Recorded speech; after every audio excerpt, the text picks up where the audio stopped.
बिस्मिल्लाहिर्रहमानिर्रहीम। हम इमामत का कॉन्सेप्ट जो है वो पढ़ रहे थे, ख़ास तौर पे अहले तशय्युअ में जो इमामत का कॉन्सेप्ट है। तो हमने कहा था कि जो अहले तशय्युअ के उसूल जिसे वो उसूल अरबा कहते हैं, जैसे हमारे यहाँ उसूल सित्ता हैं, स्याही सित्ता हैं, 6 बुनियादी किताबें, उनके यहाँ भी 4 बुनियादी किताबें। ये उनका बेसिकली प्राइमरी सोर्स है या हदीस का ज़ख़ीरा है जो उनके आइम्मा से मनकूल है। उसमें जो इमामत के हवाले से कॉन्सेप्ट्स बयान हुए हैं, तो ख़ुद शिया सेक्ट्स के अंदर उन कॉन्सेप्ट्स को, उन इमामत के प्रिंसिपल्स को फॉलो नहीं किया गया। तो आज हम इंशाअल्लाह से ज़ैदिया जो सेक्ट है जो यमन में होसी हैं, उनके हवाले से कुछ गुफ्तगू करेंगे। ज़ैद बिन अली ज़ैनुल आबिदीन जो थे रहमहुल्लाह। तो ये 196 है पेज नंबर इसका अल-काफ़ी की जो तर्जुमा है शाफ़ी के नाम से। रावी कहता है कि जी मैंने इमाम रज़ा से पूछा रहमहुल्लाह कि जब इमाम मर जाए तो इसके बाद वाले इमाम को कैसे पहचानें। अब बात समझ रहे, इमाम को पहचानने का क्या ज़रिया क्या है, अलामात क्या हैं, ठीक है। तो अब इमाम साहब ने बताया कि इमाम के लिए कुछ अलामात हैं, उनमें से एक ये है कि वो अकबर औलाद पिदर हो। देखिए ना, कन्फ्यूजन तो होगी। इमामत के दावेदार भी बहुत आ रहे हैं, हमने देखा है कि बहुत इख्तलाफ है, ठीक है। मोहम्मद बिन हनफिया वो अलहदा हो गए, बनु अब्बास अलहदा हो गया, हसनी अलहदा हो गया, हुसैनी अलहदा हो गया, फिर हुसैनी आपस में इमामत के लिए लड़ते रहे। तो इमामत एक वक्त में 4-4 दावेदार खड़े हो जाते थे, 4-4 भाई इमामत के दावे करना शुरू कर देते थे। जैसे हमने बात की थी इमाम जाफ़र सादिक अलैहि रहमा के 4 बेटे, चारों ने इमामत का दावा कर दिया। अब ऐसे में ये कन्फ्यूजन पैदा होती थी कि जी कौन इमाम है, सच्चा कौन है इनमें से, और बाकी झूठ बोल रहे हैं, ठीक है, कैसे पता चलेगा। तो अब उन इसना अशरिया उनके अपने इमाम बता रहे हैं कि भाई कुछ अलामात हैं, कुछ प्रिंसिपल्स हैं, कुछ उसूल हैं जिनके ज़रिए तुम सच्चे इमाम तक पहुंच सकते हो। अच्छा, बात यह है कि वो प्रिंसिपल अप्लाई करो तो जो इमाम ये बता रहा है उसकी इमामत साबित ही नहीं होती। अब बात समझ रहे हैं, यानी इसना अशरिया के तो इमाम उड़ जाते हैं। उनके आइम्मा ने इमामत को साबित करने के लिए जो उसूल बताए हैं, वो उसूल जब आप अप्लाई करते हैं तो सबसे पहले वो इमाम खुद उड़ जाते हैं, उनकी इमामत साबित नहीं होती, उनके भाइयों की साबित हो जाती है या उनके और रिलेटिव्स की साबित हो जाती है। इमामत के उसूल बनाने वालों की अपनी इमामत साबित नहीं होती। अब जैसे देखें ना, इसना अशरिया जो असल में तो इसना अशरिया ने अपने आप को समझ लिया ना कि इसना अशरिया या 12 जो इमामिया जो हैं इज़ इक्वल टू शिया, बस आप वो यही समझते हैं। मसला असल में ये भी हुआ है कि बकिया फ़िरके जो है वो मरूर ज़माना के साथ पस मंज़र में चले गए। जैसे हमारे अहले सुन्नत में भी 14-15 फ़िरके थी, 4 बाकी रह गई, ठीक है।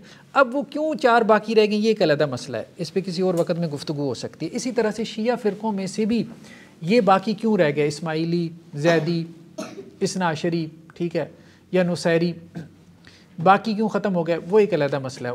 उन फैक्टर्स के ऊपर बंदा अलग से हिस्ट्री की रोशनी में गुफ्तगू कर सकता है। लेकिन मसला ये हुआ है कि इसना अशरिया जो है ना, ये जब बाकी रह गए तो 3री-4थी सदी हिजरी में जाके फिर डेवलपमेंट हुई है कि इसना अशरिया के जो इमाम थे उनकी जो है वो इमामत साबित की जाए। वरना तो अगर आप अनबाइस्ड होके सोचें ना कि जो इनके इमाम इमामत के उसूल बयान करते रहे या साइंस और अलामात, जैसे हमारे भी अलामात नबूवत, भाई कैसे पता चलेगा कि ये जो नबूवत का दावेदार है ये सच्चा ये झूठा है, ठीक है। मुसलमा कज़्ज़ाब झूठा था, अल्लाह के नबी सल्लल्लाहु अलैहि वसल्लम सच्चे थे, ठीक है, कैसे पता चलेगा है? मतलब गुलामत कादियानी की नबूवत का हम कैसे इनकार करेंगे, ठीक है। तो वो फिर हमारे यहाँ बहस चलती है अलामात नबूवत की, तो इनके यहाँ बहस चलती है अलामात इमामत की। भाई अलामात इमामत हैं जो आइम्मा ने दे दी हैं, जिनके ज़रिए से आप सही इमाम को पहचान सकते हैं, सही और झूठे इमाम में फ़र्क कर सकते हैं। मसला ये है कि वो सारी अलामात इमामत जब आप अप्लाई करते हैं तो वो हसनियों के ऊपर ज़्यादा बेहतर तरीके से अप्लाई हो रही हैं, हज़रत हसन की औलाद पे। यानी अगर आपने अनबाइस्ड हो के इमाम मानना ही है, मिसाल के तौर पर मैंने इमामत को अगर मानना ही है अनबाइस्ड हो के, तो मुझे ये लगता है कि हसनी ज़्यादा क्वालिफ़ाई करते हैं इन हदीसों के मुताबिक जो इनके आइम्मा ने बयान की हैं। इमामत का जो क्राइटेरिया इनके आइम्मा ने बयान किया उसको ज़्यादा फुलफ़िल कौन करते हैं, हसनी, औलाद हसन रज़ी अल्लाह, ना कि ये मतलब जो हज़रत हुसैन रज़ी अल्लाह अन्हु की औलाद में से, उम्महातुल औलाद में से हैं, लोंडियों की औलाद में से हैं। आजकल हुसैनी में इसमें मेरा ख्याल कोई फिरका ऐसा नहीं है। कौन सा? ये दावेदार हो के हम इमामत हमारे पास है, जिस तरह इस्माइलियाँ हैं, जैदियाँ हैं। नहीं नहीं, देखिए वो भी तो हज़रत हुसैन की औलाद में से है ना, इस्माइलिया भी। अच्छा। हाँ देखिए, इमाम जाफ़र सादिक के बेटे थे ना इस्माइल, बड़े बेटे थे। नहीं तो वो तो हुसैनी है। हसन की, मैं हसन की अर्ज कर रहा हूँ। उन क्या इमामत का जो कॉन्सेप्ट है वो हम आगे चल के खोलते हैं ना, वो है क्या? इस वक्त है उनके फिरका है, जैदिया उन्हीं को मानते हैं ना। अच्छा। हाँ, जैदी जो फ़िरका है वो औलाद हसन को इमाम मानता है, ठीक है। अच्छा, इमाम के लिए कुछ अलामात है, उनमें से एक ये है कि वो अकबर औलाद पिदर हो। पहला प्रिंसिपल ये बयान कर दिया भाई इमाम को कैसे पहचानोगे, मतलब एक इमाम के 4 बेटों ने इमामत का दावा कर दिया, कन्फ्यूजन तो हो गई, तो कैसे पता चलेगा कि इमाम कौन है जो बड़ा है? अब मसला ये है कि बड़ा तो वो फिर इस्माइल है, सीधी सी बात है। इमाम जाफ़र सादिक के 4 बेटों ने इमामत का दावा किया है, ठीक है, तो 4 में बड़ा कौन है? इस्माइल है। तो इस्माइलिया ठीक कह रहे हैं। फिर जब आपकी रवायतें खुद कह रही हैं कि अगर कन्फ्यूजन पैदा हो जाए, यानी साइल आके पूछ रहा है कि जब इमाम मर जाए, इमाम एक फोत हो जाए, उसके बाद वाले इमाम को कैसे पहचाने, कैसे पता चलेगा कि उसके बाद वाला इमाम बड़ी औलाद, ठीक है? तो उन्होंने कहा जी बड़ी औलाद होगी, तो बड़ी औलाद तो फिर इस्माइल थी। फिर उसके बाद बड़ी औलाद तो अब्दुल्ला बाहिर थे, फ़तहिया जिन्हें कहते हैं। सारे इनके फ़ुक़हा वो तो फ़तीह हो गए थे। अच्छा, हज़रत इस्माइल के बारे में, इमाम जाफ़र सादिक के बड़े बेटे इस्माइल थे, उनके बारे में तो चलें कन्फ्यूजन ये भी हो गई थी कि फ़ौत हो गए थे या वो तकिया था, वो हमने तफसील से पढ़ा था। लेकिन उसके बाद सेकंड नंबर पे कौन थे फिर? अब्दुल्ला।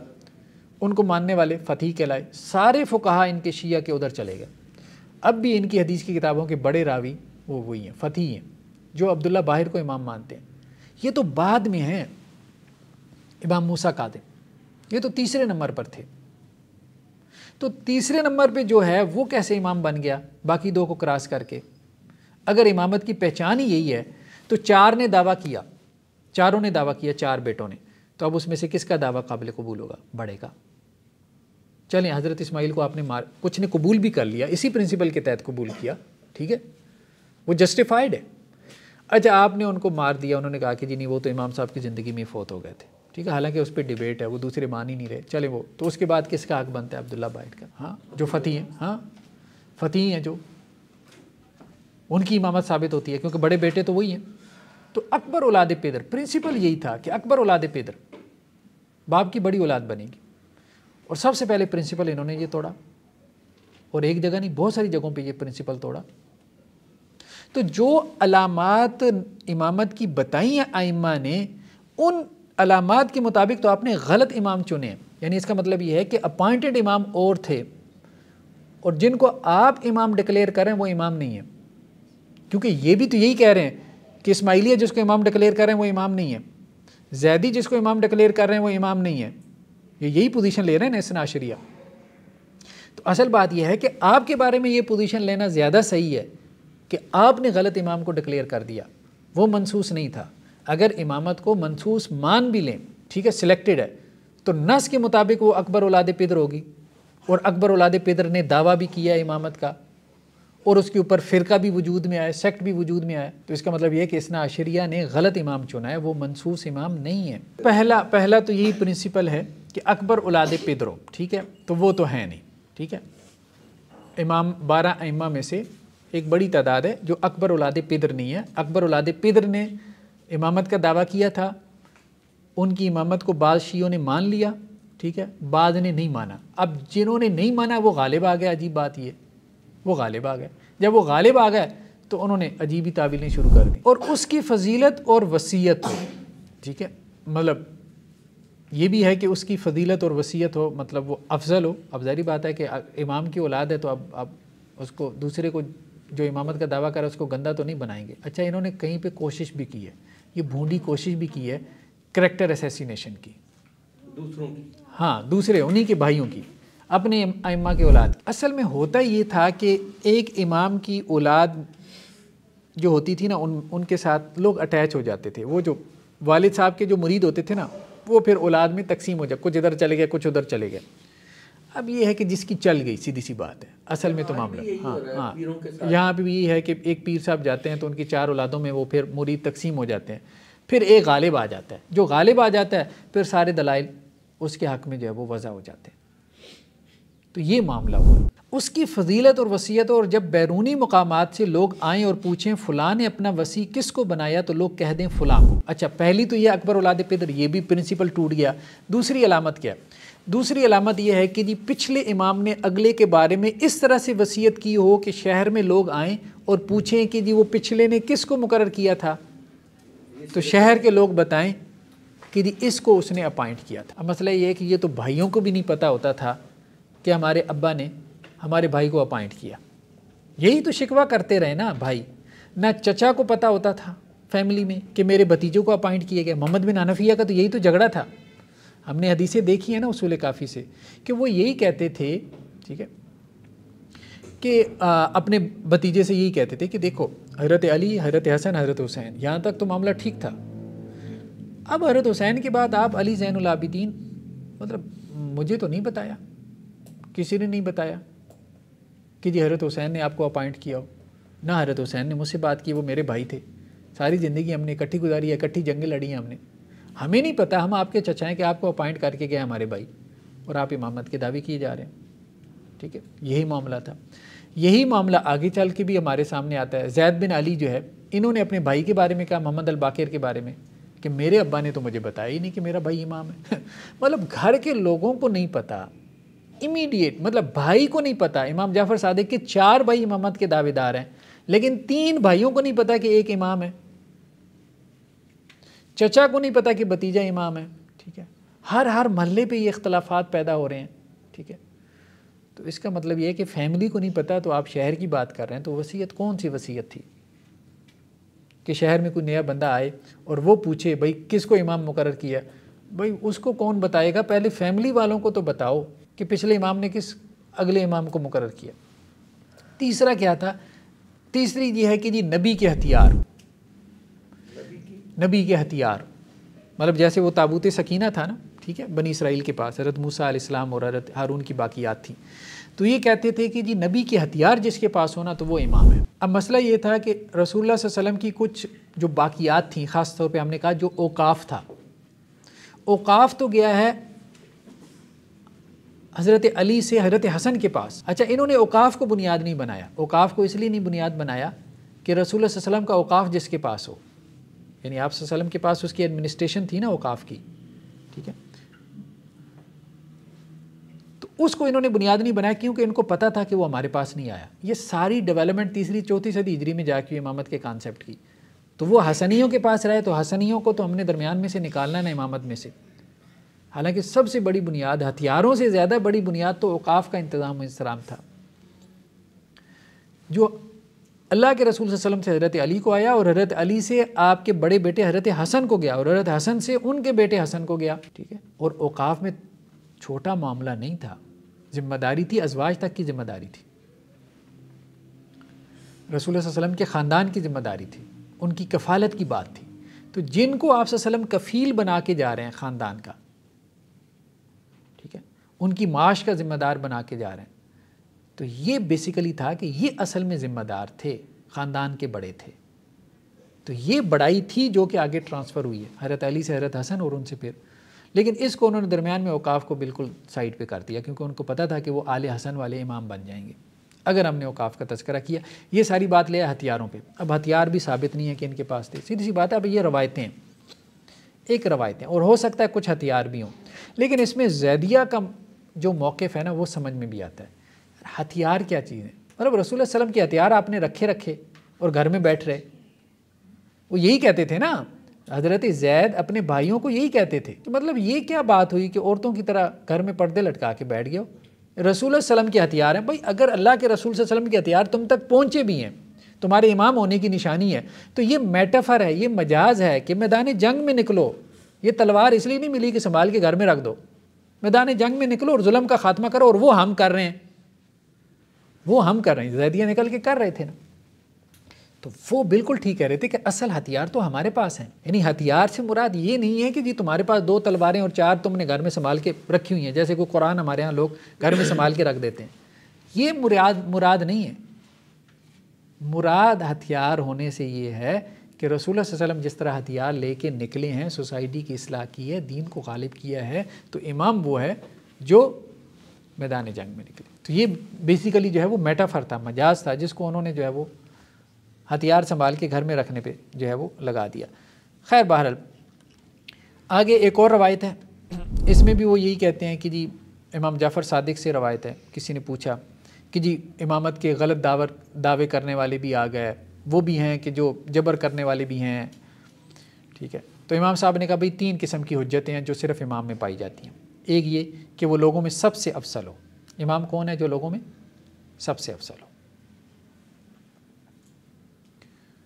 अब मसला ये है कि हसन ही इनसे ज़्यादा अफजल है हसन नसब में। हमने कहा था ना हसन अल मुसन्ना, मतलब उससे अफजल कौन होगा? जिसका वालिद हसन की औलाद है, ठीक है, और जिसकी वालिदा जो है वो हुसैन की औलाद में से।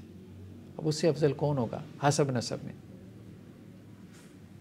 तो हसब नसब में तो हसन ही अफजल है, हसन अल मुसन्ना, और फिर उसके बाद जो है वो अब्दुल्ला अल कामिल, फिर उसके बाद मोहम्मद बिन अब्दुल्ला नफ्स ज़किया, जिनके ऊपर पूरी हदीसें फिट आती हैं। मोहम्मद बिन अब्दुल्ला, कि उसका नाम मेरे नाम पे होगा, उसके वालिद का नाम मेरे वालिद के नाम पर होगा। तो नजीब तरफ़ैन सादात थे ये हसनी, इसलिए जैदिया ने इनको इमाम बनाया। यानी नेक्स्ट हमारा यही टॉपिक है ना, मतलब जैदिया जो है, इसको हम थोड़ा सा तफसील से देखेंगे।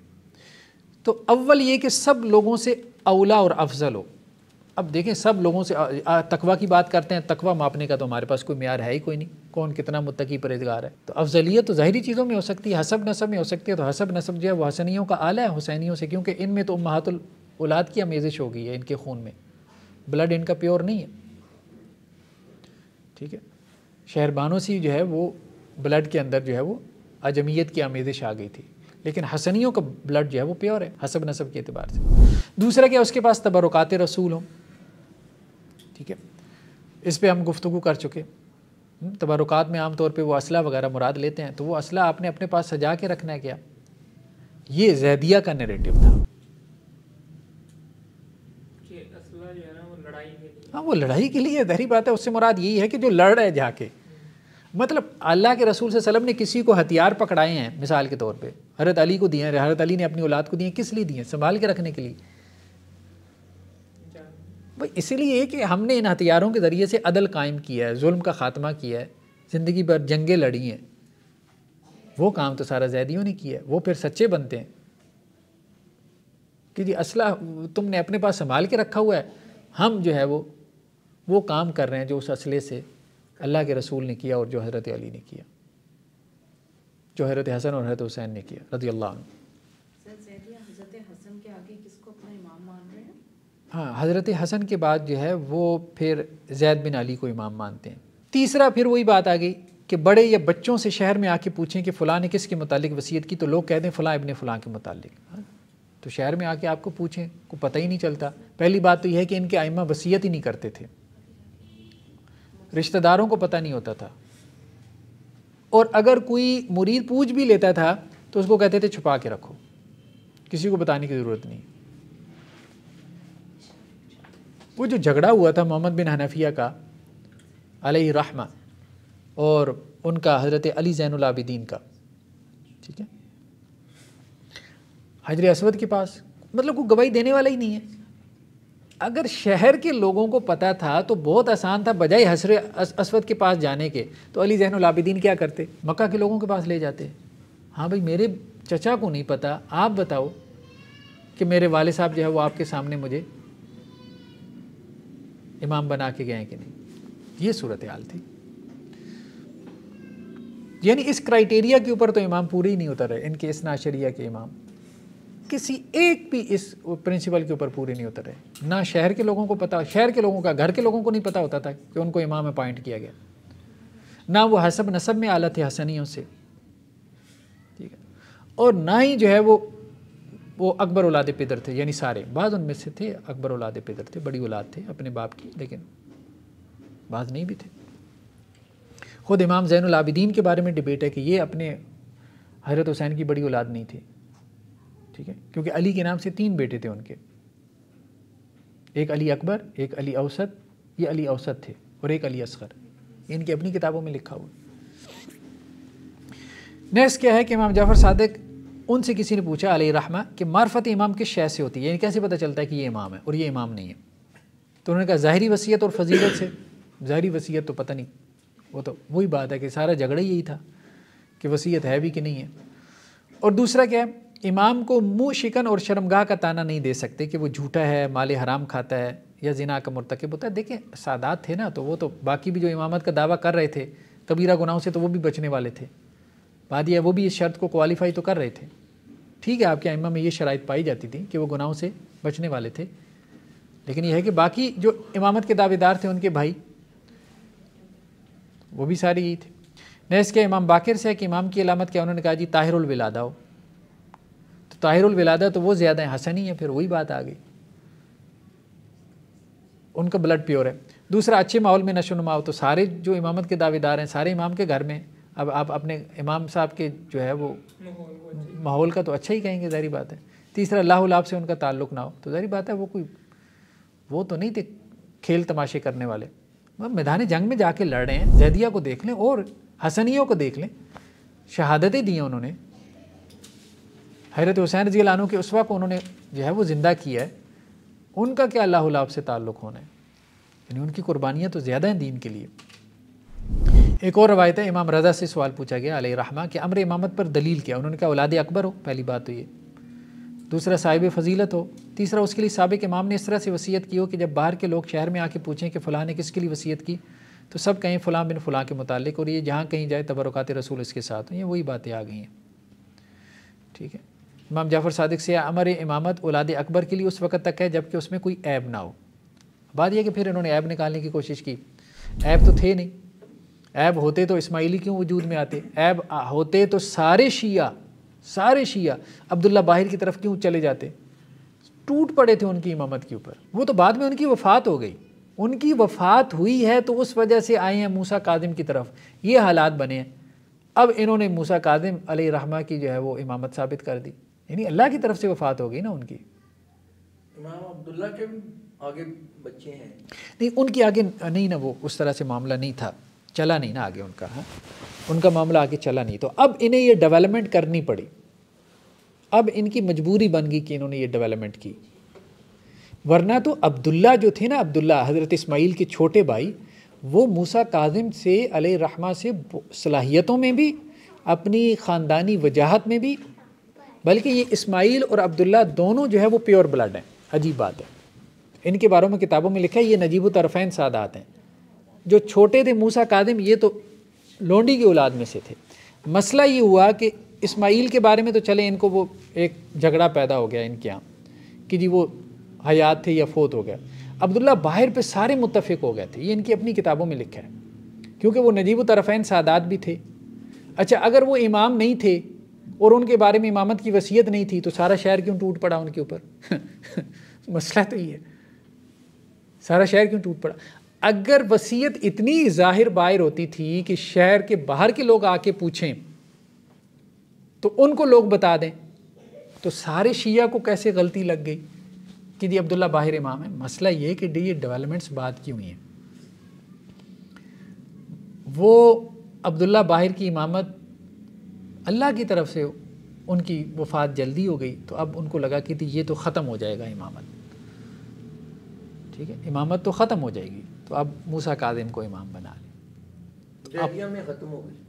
नहीं, जैदिया में तो चलती रही ना। जैदिया तो असल में इमामत को सियासी कॉन्सेप्ट में लेते हैं, वो तो हम अलहदा से देखेंगे। हम तो इनकी बात कर रहे हैं जो अपॉइंटेड की बात कर रहे थे।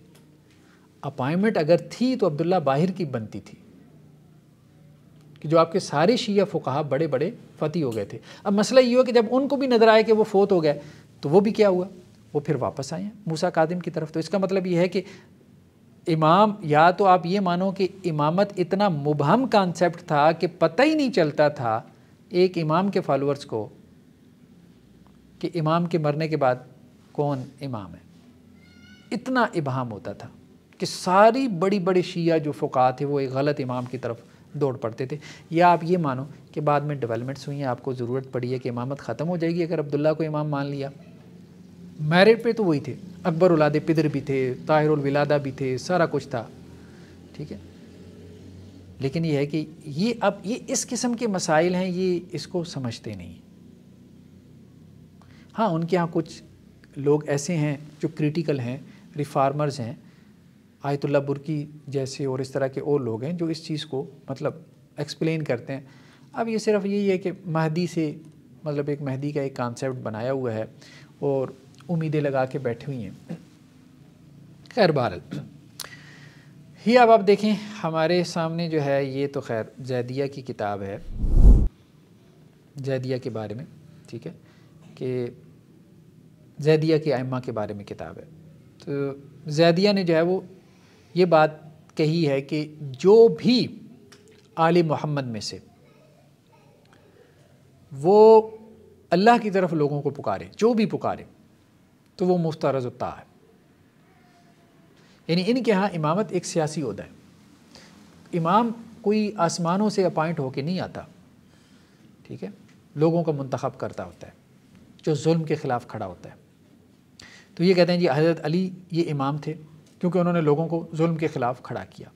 हज़रत हुसैन इमाम थे क्योंकि उन्होंने लोगों को जुल्म के ख़िलाफ़ खड़ा किया, ठीक है। इसके बाद जो है वो हज़रत हुसैन के बाद हज़रत ज़ैद, ये हज़रत हुसैन के पोते थे, ज़ैद बिन अली बिन ज़ैनुल आबिदीन। अली ज़ैनुल आबिदीन के बेटे थे। अच्छा, मोहम्मद बाक़िर बड़े बेटे थे, ये बात ठीक है, लेकिन मोहम्मद बाक़िर भी बड़े नहीं थे, सबसे बड़े वो भी नहीं थे। ये उसूल काफ़ी में रवायत है, सबसे बड़े वो भी नहीं थे, ठीक। लेकिन ज़ैद उनसे छोटे थे, मोहम्मद अल बाक़िर से। तो ये भी फिर कूफा में शहीद हुए, ठीक है। फिर इनके बेटे थे ज़ैद के, याह्या बिन ज़ैद, ये भी शहीद हुए खुरासान में। और इसी तरह ईसा बिन ज़ैद। तो इन सब को वो इमाम मानते हैं। और मोहम्मद बिन अब्दुल्ला बिन हसन, ठीक है, यानी हज़रत ज़ैद को वो इमाम मानते हैं, ज़ैदिया, हज़रत अली, हज़रत हसन, हज़रत हुसैन, उसके बाद हज़रत ज़ैद। हज़रत ज़ैद के बाद फिर उनके बेटों में से याह्या बिन ज़ैद और ईसा बिन ज़ैद, इनको इमाम मानते हैं। और फिर वो हसनियों की तरफ चले जाते हैं, मोहम्मद बिन अब्दुल्ला बिन हसन नफ्स ज़किया, उनकी तरफ चले जाते हैं।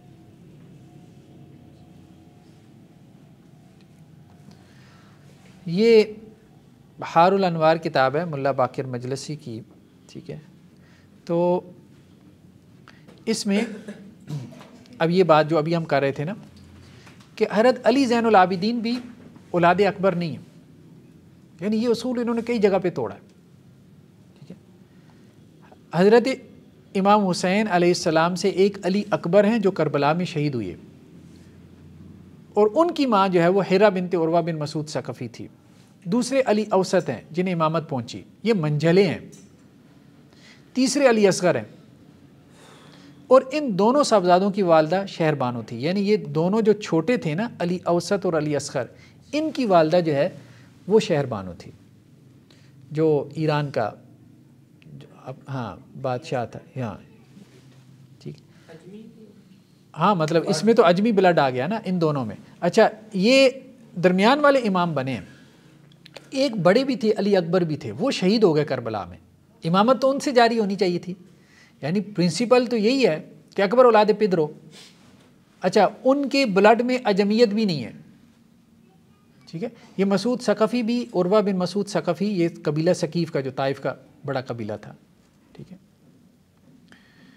एक और जगह पे ये कहते हैं जी कशफुल गुम्मा में क्या है कि हज़रत की 10 औलादें थीं, 6 बेटे और 4 बेटियाँ, अली अकबर, अली औसत जो सैयदुस साजिदीन है, ठीक है, और फिर अली असगर। तो अली के नाम से 3 बेटे थे उनके।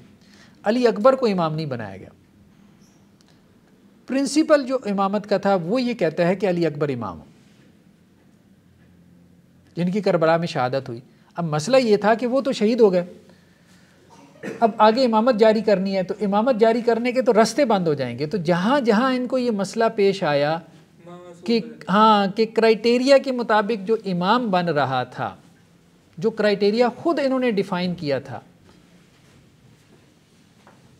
वहाँ जब उनको लगा कि इमामत का तो दरवाज़ा हो जाएगा बंद, ठीक है, तो वहाँ उन्होंने फिर अपने उस प्रिंसिपल से डेविएट करके दूसरे को इमाम बना लिया। तो ये मामला हुआ है। एक और किताब का हवाला देते हुए कहते हैं कि अली अकबर जो शहीद हुए, यानी आपके 6 बेटे और 3 बेटियां थीं, अली अकबर जो शहीद हुई है और अली औसत जो सैयदुस साजिदीन थे।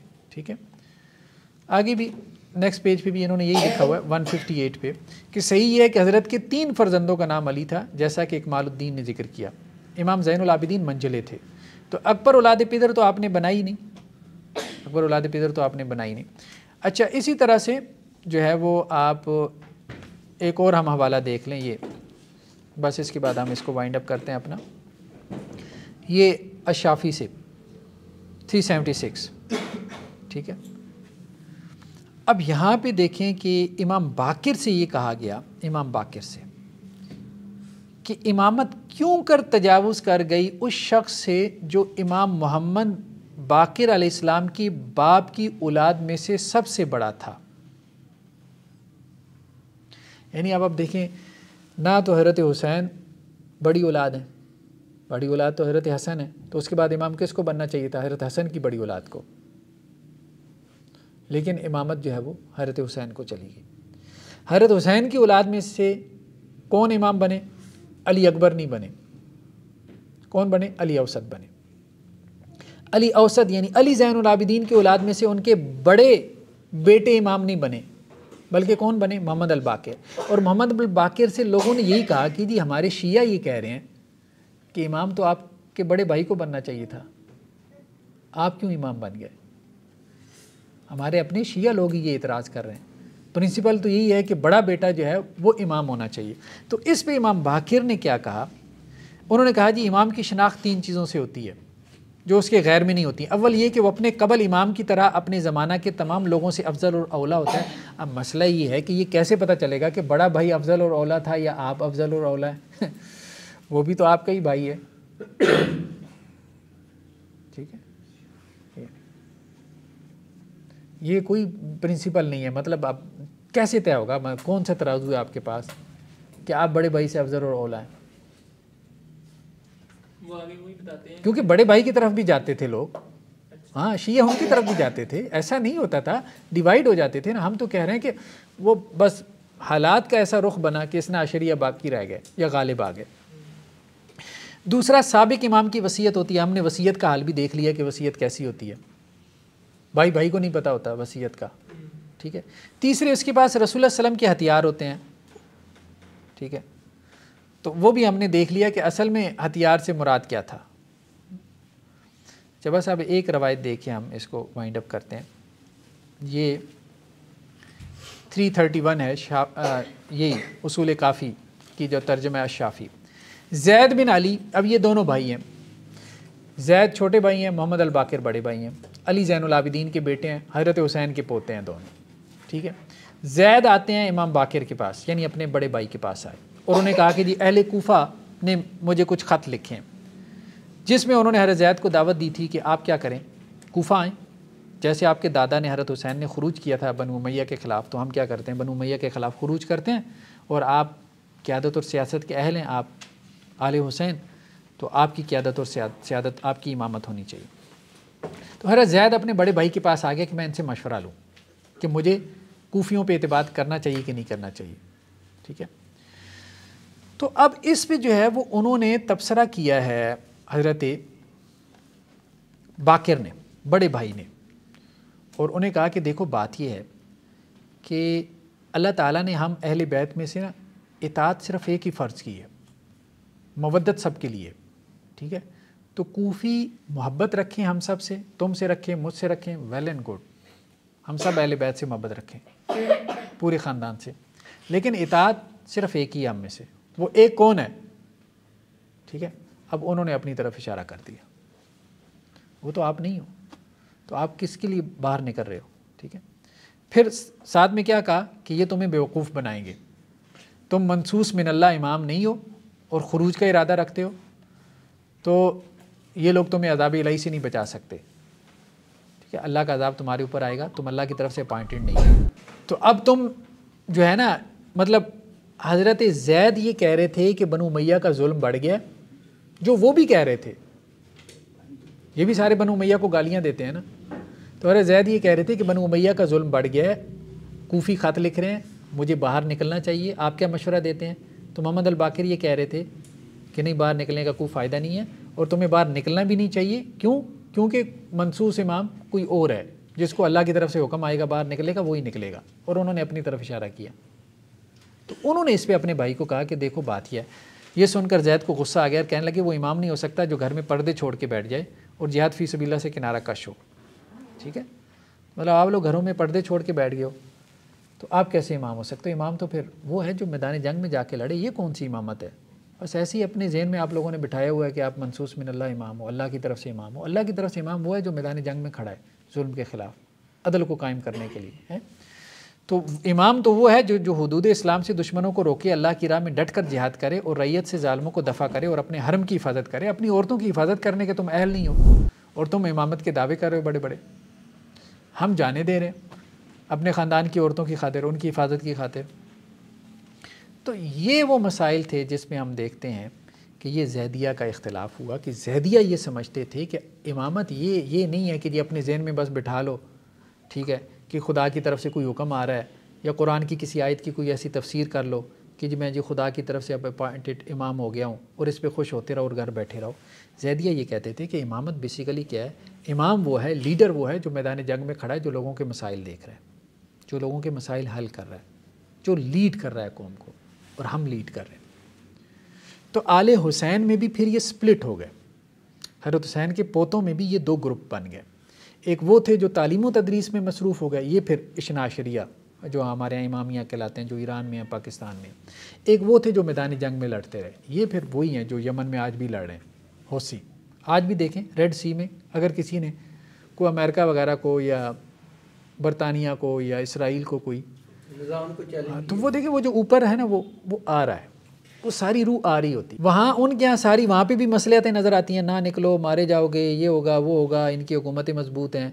यहाँ पे वो सारी मसलियातें आपको ईरान में वो सारी नज़र आ रही होती हैं। तो वो एटीट्यूड आपको नज़र आता है, जो पीढ़ी है ना उसकी तो रिफ्लेक्शन आगे नज़र आ रही है, जा रही है जो न। चलें जी, सुब्हानक अल्लाहुम्मा व बिहम्दिका नशहदु अल्ला।